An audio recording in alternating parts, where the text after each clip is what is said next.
Nak kumpul 12,000 dalam masa setahun? Ini strategi yang ramai dah praktikkan.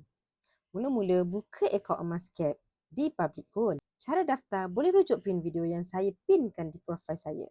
Kemudian, simpan emas secara konsisten sebanyak 1.8 gram setiap bulan. Bila cukup 12 bulan, jumlah simpanan tuan puan akan mencapai 21.25 gram, iaitu bersamaan dengan 1 keping 5 dinar. Pada ketika itu, tuan puan boleh menukarkan simpanan dalam akaun emas JAP tuan puan kepada emas fizikal dinar macam ni dan tuan puan boleh simpan sendiri.